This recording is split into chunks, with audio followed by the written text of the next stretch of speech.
Hello everyone, मैं हूं advocate Rahul Mishra. आज की वीडियो में हम लोग ये समझने की कोशिश करेंगे कि आपकी वाइफ के साथ मैट्रिमोनियल डिस्प्यूट चल रहा है। उन्होंने 498 कर रखा है, उन्होंने डीवी कर रखा है, 125 मेंटेनेंस कर रखा हुआ है और ना जाने क्या क्या उन्होंने आपके ऊपर मुकदमे लिखा रखे हैं। ऐसे में ना वो आपको तलाक दे रही हैं, ना आपको तलाक लेने दे रही हैं। तो इस कंडीशन में आपको क्या करना चाहिए, आज की वीडियो में हम लोग यही डिस्कशन करेंगे। आज मैं ना आपको कोई सेक्शन बताऊंगा, ना लॉ के प्रोविजन बताऊंगा। मैं आपको आज प्रैक्टिकल अप्रोच बताऊंगा जिसका इस्तेमाल करते हुए आप अपने आप को टेंशन मुक्त कर सकते हैं और तलाक पा भी सकते हैं। देखिए दोस्तों, लेकिन उससे पहले मेरी आपसे रिक्वेस्ट है कि अगर आप लोग चैनल पर नए हैं या पहली बार आ रहे हैं या अभी तक आप लोगों ने इसे सब्सक्राइब नहीं किया तो प्लीज़ सब्सक्राइब करिएगा। साथ ही साथ अगर आप मुझसे पर्सनली मिलना चाहते हैं, किसी भी मैटर पर मेरा लीगल ओपिनियन चाहते हैं, तो आप अपनी अपॉइंटमेंट शेड्यूल करा सकते हैं। दिल्ली, लखनऊ, इलाहाबाद में मुझसे आप मुलाकात कर सकते हैं, लेकिन उसके लिए आपको अपॉइंटमेंट शेड्यूल करानी होगी। नंबर आपको डिस्क्रिप्शन में मिल जाएगा। चलिए हम लोग वीडियो स्टार्ट करते हैं। देखिए, अधिकतर लोगों की समस्या ये है कि उनकी वाइफ ने उनके ऊपर 125 सीआरपीसी में मुकदमा कर रखा हुआ है, 498 ए आईपीसी में मुकदमा कर रखा है, डोमेस्टिक वायलेंस में मुकदमा कर रखा हुआ है, लेकिन वो तलाक देने को इनको रेडी नहीं। मतलब वो इनको सिर्फ हैरेस करना चाहती है, परेशान करना चाहती है और सिर्फ इनसे मेंटेनेंस लेना चाहती है और रेगुलरली इनको बांध के रखना चाहती है कि ये अपनी लाइफ को जो है स्पॉइल ऐसे के ऐसे करते रहें। और आप बार बार रिक्वेस्ट करते हैं कि देखो भैया मुझे तलाक दे दो और मैं ऐसे में बहुत ज़्यादा परेशान हो गया हूँ। ठीक है, तो यहाँ पर उनको और मज़ा आता है कि आप बहुत ज़्यादा परेशान हो गए और तलाक के लिए रिक्वेस्ट कर रहे हो। तो इस कंडीशन में देखिए आपको क्या करना है, सिंपल सी बात मैं आपको बता दे रहा हूँ। आपको रिलैक्स रहना चाहिए और केस की हर डेट पर आपको जाना चाहिए। अब मान लीजिए आप हर डेट पर जाने में सक्षम नहीं है क्योंकि आपके केसेस जो है अलग अलग प्लेसेस पर, अलग अलग प्रमाइसेस पर चल रहे हैं। क्योंकि जर्नली मैट्रिमोनियल केसेस में क्या होता है, वाइफ के पास प्रोबेबिलिटी होती है इस चीज़ को और उनको एडवांटेज होता है कि वो केस अपनी प्लेस पर ट्रांसफ़र करा सकती हैं। तो इस कंडीशन में वो अपना केस आपका केस अपनी प्लेस पर उन्होंने ट्रांसफ़र करा लिया। अब आपके लिए एक स्थान से ट्रैवल करना दूसरे स्थान पर बहुत ज़्यादा डिफिकल्ट हो गया। तो इस कंडीशन में आपको क्या करना चाहिए, इस कंडीशन में एग्जेम्पशन की एप्लीकेशन डालनी चाहिए फ्रॉम पर्सनल अपीयरेंस। वकील साहब के माध्यम से एग्जेम्पशन की एप्लीकेशन डालिए फ्रॉम पर्सनल अपीयरेंस कि जब आपकी ज़रूरत हो तभी आपको कोर्ट में पेश होना पड़े, अदरवाइज़ आपको पेश होने की कोर्ट में कोई भी ज़रूरत ना रहे। लेकिन इसके लिए आपको वकील साहब से तालमेल बना के रखना होगा। ऐसा ना हो कि आप भी डेट पर नहीं पहुंचे और वकील साहब भी डेट पर नहीं पहुंचे, तो फिर आपका मामला गड़बड़ा जाए, आपके खिलाफ एनबीडब्ल्यू हो जाए यानी नॉन अवेलेबल वारंट इशू हो जाए और आप जेल भेज दिए जाओ। ऐसा नहीं हो। लेकिन बस ये हो कि वकील साहब से सामंजस्य बिठाकर आप अपनी एग्जेम्पशन की एप्लीकेशन डाल दीजिए कि आपको हर डेट पर मत जाना रहे। बस ये सामंजस्य ऐसे बैठेगा, आप उनको रेगुलर फीस देते रहिए तो आपका सामंजस्य बैठ जाएगा। ठीक है, फीस नहीं दोगे, फीस से आनाकानी करोगे तो डेफिनेटली नहीं बैठेगा।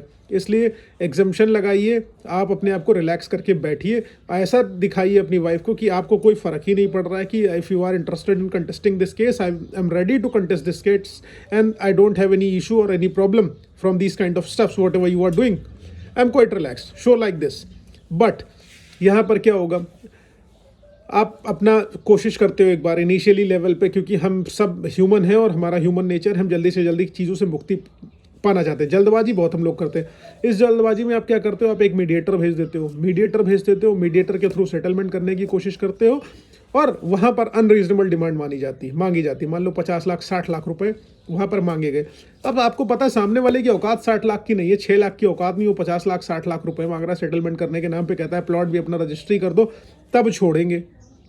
ऐसी कंडीशन में आप हैरेस होते हो, भागा दौड़ी इधर उधर करते हो और अनरीजनेबल डिमांड पर सेटलमेंट करने की कोशिश तो करते हो, लेकिन जब पैसा ही नहीं उतना 50 लाख 60 लाख या प्लॉट देने की क्षमता नहीं तो आप कैसे कर दोगे।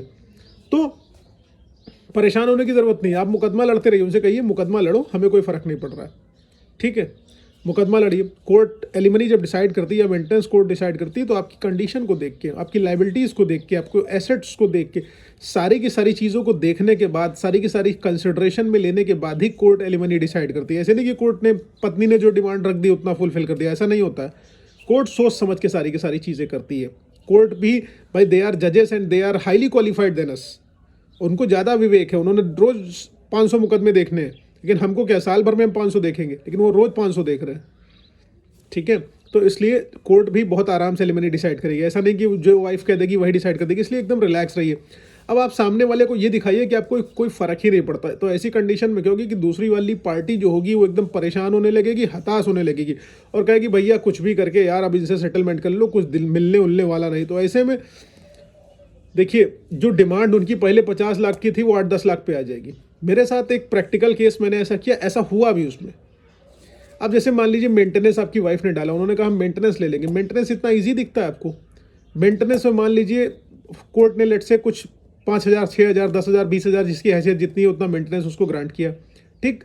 मेंटेनेंस कोर्ट ने जब ग्रांट कर दिया तो उसके बाद क्या होगा कि आपका पति क्या आपको जरूरी हर डेट पे फिक्स डेट पे मेंटेनेंस देगा? नहीं देगा। कई बार लगातार नहीं देगा, सालों का एरियर बच जाएगा, फिर आप कोर्ट में जाएंगे, रिकवरी सूट दाखिल करेंगे, जितना मिलना नहीं उतना बार फिर litigation expenses, mental harassment, torture में आपका निकल जाएगा। इससे कौन परेशान होगा? लड़का तुम रिकवरी डालोगी, एक सर्टेन टाइम पीरियड बाद फिर पे कर देगा, फिर बैठा रहेगा 6 महीने, फिर तुम जो रिकवरी डालो फिर पे कर देगा। ऐसे कौन परेशान होगा? आप खुद अंदाजा लगा लिया, आप नहीं परेशान होंगे, लड़की परेशान होगी। मेंटेनेंस तो आपको देना ही देना, आप हस्बैंड हो। अगर आपकी वाइफ उन एलिजिबिलिटी क्राइटेरियाज में आती है जिसमें मेंटेनेंस के लिए एलिजिबल है, तो आपको तो मेंटेनेंस देना ही देना पड़ेगा, आप बच नहीं सकते मेंटेनेंस देने से, ठीक है।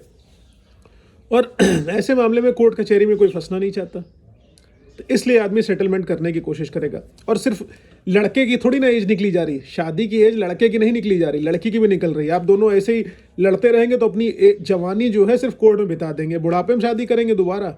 It's better to settle early. तो लोग जल्दी से सेटल करने की कोशिश करेंगे और सिर्फ इतना दिखाओ कि केस लड़ते रहो मुझसे, मुझे कोई फर्क नहीं पड़ता। इसमें सामने वाली पार्टी 100% झुक जाएगी। जो सेटलमेंट पहले 50 लाख पे हो रहा था वो 7-8 लाख में होगा, ये मैं गारंटी के साथ कह रहा हूँ, क्योंकि एज दोनों की निकल रही है, आपकी नहीं निकल रही। शादी दोनों को करनी है, पीर प्रेशर दोनों के ऊपर है, सामाजिक प्रेशर दोनों के ऊपर है। आई होप आपको ये सब क्लियर है। क्लियर है तो प्लीज़ लाइक शेयर सब्सक्राइब करना। पर्सनली कोई बात करनी है आपको किसी भी मुद्दे पर तो प्लीज़ बतियाइए, नंबर लेकिन डिस्क्रिप्शन में है। बिना अपॉइंटमेंट के नहीं बात करेंगे, एकदम क्लियर बता दे रहे हैं। साथ ही साथ एक रिक्वेस्ट और है, फेसबुक, इंस्टाग्राम, ट्विटर पर अभी तक फॉलो नहीं किया तो वहाँ फॉलो करिए, लिंक डिस्क्रिप्शन में। Thank you so much. जय हिंद।